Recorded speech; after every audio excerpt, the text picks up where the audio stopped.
Hello students, today we are going to discuss a story from your book Vistas. The title of the story is The Tiger King, written by Kalki. The story revolves around a king whose death at the hands of a tiger had been foretold by astrologers when he was born. He tries to reverse the fate spelled out for him, and the author uses thinly veiled satire to walk the reader through the king's attempts, which later prove futile, in a manner that makes the readers laugh. Let's now learn about the writer or the author. Ramaswamy Krishnamurthy, better known by his pen name Kalki, was an Indian writer, journalist, poet, critic, and Indian independence activist. There are three main protagonists in the story. The Maharaja. He is a comical and eccentric character who behaves like an autocrat and kills tigers indiscriminately. The Diwan, the Tiger King's chief minister, is the comedian in the story who resorted to a falsehood to save his job. Next you find the chief astrologer, who had deep knowledge in astrology, was logical but a little foolish in predicting people's fate. The prophecy and miracle about the Tiger King.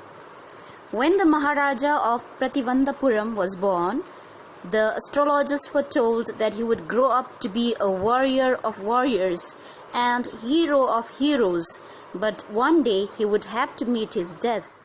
At that very moment, a miracle took place. The baby prince, who was only 10 days old, began to speak aloud, clearly, and started questioning the astrologer. The prince first said that it was a commonly known truth that anyone who took birth in this world had to die one day, and no prediction were needed in the matter. He only wanted to know the manner of his death. The chief astrologer told him, since he was born in the hour of the bull, the reason of his death would be a tiger. The child was not even scared. In fact, he warned the tigers to be in their guard. As the years rolled by, the crown prince grew taller and stronger day by day. His childhood was uneventful as compared to his birth. Like other princes in India, the prince drank the milk of an English cow, was looked after by an English nanny, tutored in English by an English man, and saw nothing but English films. When the crown prince Jungjung Bahadur came of age at 20, his state came into his hands. There were many forests in the Prativandapuram. They had tigers in them. The Maharaja started out on a tiger hunt. The Maharaja was thrilled when he killed his first tiger. He sent for the state astrologer in a way to prove him wrong. When the prince told the astrologer about it, the old man said, "Your Majesty may kill 99 tigers in exactly the same manner, but you must be very careful with the 100th tiger." The astrologer promised to tear up all his books on astrology and set fire to them if he killed the 100th tiger. He also said that he would cut off his tuft, crop his hair short, and become an insurance agent.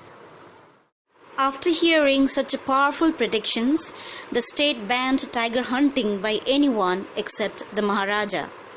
The prince vowed he would attend to all other matters only after killing the 100 tigers.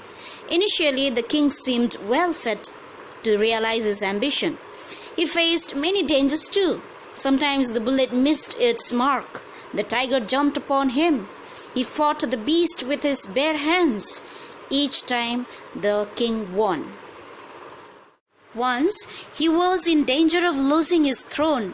A high-ranking British officer visited Prativandapuram. He was very fond of hunting tigers and fonder of being photographed with the tigers he had shot. He wished to hunt tigers in Prativandapuram. The Maharaja was firm in his resolve. He refused permission. Since he had prevented a British officer from fulfilling his desire, the Maharaja stood in danger of losing his kingdom itself, because at those time we were in the hands of the British rulers. The Maharaja and the Diwan held meetings over this issue. About 50 expensive diamond rings of different designs were sent to the British officer's good lady. The king and the minister expected her to choose 1 or 2 rings and send the rest back, but she kept all of them and sent a letter of thanks. The Maharaja was happy that though he had lost 3 lakhs of rupees, he had managed to retain his kingdom. The Maharaja's tiger hunt continued to be highly successful. Within 10 years, he had killed 70 tigers, but then there were no tigers left in Prativandapuram. One day, the Maharaja sent for his Diwan and told him that 30 tigers still remained to be shot down by his gun. He told the Diwan that he had decided to get married. The Diwan found the right girl from a state with a large number of tigers. Each time Maharaja Jungjung Bahadur visited his father-in-law, he killed 5 or 6 tigers. In this way, 99 tigers' skins adorned the walls of his reception hall in the Prativandapuram palace. There remained just 1 tiger to be killed to reach the figure of 100. But the tiger farms had now run dry even in his father-in-law's kingdom. It became impossible to locate tigers anywhere. The Maharaja was sunk in gloom. Soon he got happy news. In his own state, sheep began to disappear frequently from a hillside village. Surely a tiger was at work. The villagers ran to inform the Maharaja. But the tiger was not easily found. The Maharaja refused to leave the forest until the tiger was found. Maharaja's anger and obstinacy rose higher. Many officers lost even their job. The Maharaja became more outraged and asked the Diwan to resign. The Diwan, to save himself, decided to give up the old tiger that had been brought from the People's Park in Madras and kept hidden in his house. Therefore, the Diwan and his wife dragged the old and weak tiger to their car and shoved it into the back seat. After such resistance from the tiger, the exhausted Diwan was somehow able to leave the tiger in the forest in which the Maharaja had been hunting. On the following day, the same old tiger wandered into the Maharaja's presence and stood there. It was with boundless joy that the Maharaja took careful aim at the beast. The tiger fell in a crumpled heap. The Maharaja was happy that his vow to kill 100 tigers had been fulfilled. Ordering the tiger to be brought to the capital in grand procession, Maharaja left in his car. After the Maharaja left, the hunters went to take a closer look at the tiger. The tiger rolled its eyes and looked back at them. The men realized that the tiger was not dead. The bullet had missed it. It had fainted from the shock of the bullet whizzing past. One of the hunters took aim from a distance of 1 foot and shot the tiger. The dead tiger was taken in procession through the town and buried. A few days later, Maharaja had to attend his 3-year-old son's birthday. He gifted him a wooden tiger.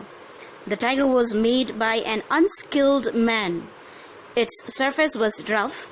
As a result, a splinter pierced into Maharaja's hand.